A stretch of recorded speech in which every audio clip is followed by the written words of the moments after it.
ఒక్కసారి మీ హక్కుల గురించి కూడా తెలుసుకోవాల్సిన బాధ్యత, అసలు ప్రభుత్వాలు ఎట్లా పనిచేస్తాయో తెలుసుకోవాల్సిన బాధ్యత కూడా మీ మీద ఉన్నది. మొదటి విషయం ఏంటంటే, మీరు సర్పంచ్ అంటే ఈ రాష్ట్రానికి ముఖ్యమంత్రి ఎట్లనో సర్పంచ్ గారంటే గ్రామానికి పెద్ద దిక్కుగా, గ్రామానికి పెద్దగా సర్పంచ్ గారే ఉంటారు. సర్పంచ్ గారు, వారి కింద ఉప సర్పంచ్ గారు, అట్లాగే వారి కింద మొత్తం వార్డు సభ్యులు మొత్తం కలిసి మీది స్థానిక ప్రభుత్వం. భారతదేశంలో మనకు 5 రకాల ప్రభుత్వాలు ఉంటాయి. 5 రకాల స్థానిక ప్రభుత్వాలు, 5 రకాల ప్రభుత్వాలు మొత్తం పైనుంచి కింది దాకా చూస్తే 5 రకాలు. మొదటిది దేశం చూస్తే మరి కేంద్ర ప్రభుత్వం, భారతదేశాన్ని మొత్తానికి ఒక ప్రధానమంత్రి, మంత్రిమండలి, పార్లమెంట్ సభ్యులు, పైన ఢిల్లీలో వాళ్ళు ఉంటారు. ఆడికెళ్ళి కొద్దిగా కిందికి వస్తే మనకి 28 రాష్ట్రాలు ఉన్నాయి. రాష్ట్రానికి ఒక ముఖ్యమంత్రి, రాష్ట్ర ప్రభుత్వము, మంత్రిమండలి, ఎమ్మెల్యేలు, ఎమ్మెల్సీలు అక్కడ ఉంటారు. ఆడికెళ్ళి కొద్దిగా కిందికి వస్తే జిల్లా ప్రభుత్వం, జిల్లా పరిషత్ ఉంటుంది. జిల్లా పరిషత్లో జిల్లా పరిషత్ చైర్మన్ గారు, జెడ్పీటీసీలు వాళ్ళు ఉంటారు. కొద్దిగా కిందికి వస్తే మున్సిపాలిటీ, మండలం. మున్సిపాలిటీలో మున్సిపల్ చైర్మన్ గారు, కౌన్సిలర్లు ఉంటారు. మండలంలో మండల పరిషత్తు, అదేవిధంగా ఎంపీటీసీలు వాళ్ళు ఉంటారు. మరి కిందికి మొత్తంగా చూసినట్టయితే 5 అంచెల్లో కింద ఉండేది, ప్రజలకు అత్యంత సన్నిహితంగా ఉండేది ఏంటిది అంటే గ్రామ పంచాయతీ. మరి ఆ గ్రామ పంచాయతీలో సర్పంచ్ గారు, ఉప సర్పంచ్ గారు, వార్డు సభ్యులు, అంటే ఈ రకంగా 5 ప్రభుత్వాలు దేని దానికే పనిచేస్తూ ఉంటాయి. అయితే ప్రజలు కోరుకునేది ఏంటంటే ఈ 5 అంచెల ప్రభుత్వాలు ఒకదానితో ఒకటి సమన్వయంతో పనిచేయాలి. ఎందుకంటే ఎవరి హక్కులు వాళ్ళకున్నాయి, ఎవరి నిధులు వాళ్ళకున్నాయి, ఎవరి విధులు, ఎవరి బాధ్యతలు వాళ్ళకున్నాయి.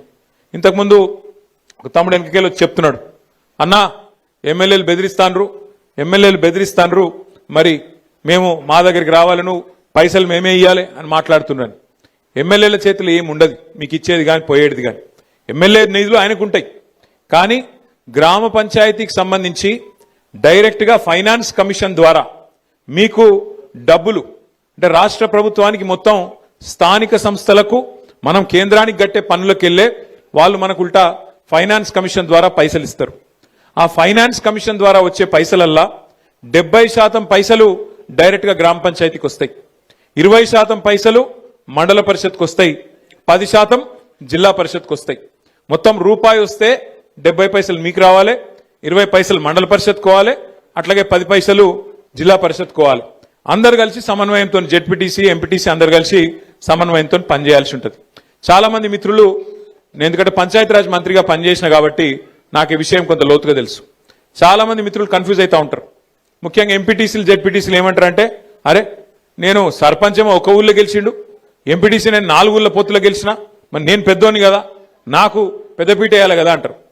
తప్పేం లేదు, వాళ్ళు అడిగిన దానిలో తప్పేం లేదు. కానీ వాస్తవం ఏంటి అంటే, మీ అందరికి అది మీ అందరు చూసే ఉంటారు ఆ టీవీ ప్రకటన, భగవంతునికి భక్తునికి అనుసంధానమైంది ఏంది, బాబా ఏం తెలుసు, అంబికా దర్బార్ అగర్వత్.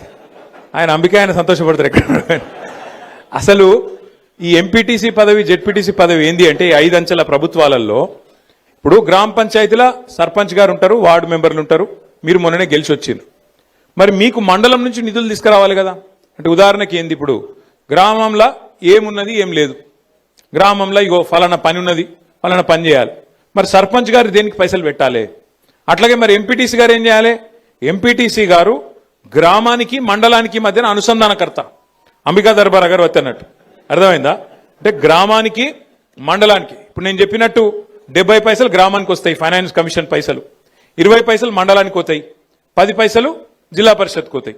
మరి ఆ 20 పైసలు ఏ గ్రామంలో ఎట్లా పెట్టాలి, ఎంపీటీసీ గారు స్థానిక సర్పంచ్తో ఎట్లా కలిసి పనిచేయాలి, ఇది ఆ అనుసంధానమైన బాధ్యత.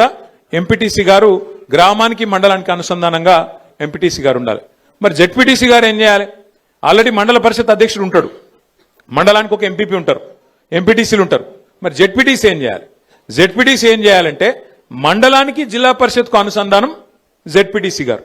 అంటే ఆ 10% డబ్బులు ఏవైతే జిల్లా పరిషత్కు వస్తాయో ఫైనాన్స్ కమిషన్ కు, అట్లాగే వాళ్ళకి ఇతర రూపంలో కూడా కొన్ని వస్తాయి పైసలు, వాటిని మరి జిల్లా పరిషత్తు ఎట్లా నిర్ణయం తీసుకోవాలి, ఏ మండలంలో ఎంత ఖర్చు పెట్టాలి అనేది జెడ్పీటీసీ, మండల పరిషత్ అధ్యక్షుడు, ఎమ్మెల్యే గారు అందరూ కలిసి అనుకొని ఖర్చు పెట్టాల్సిన అవసరం ఉంటుంది.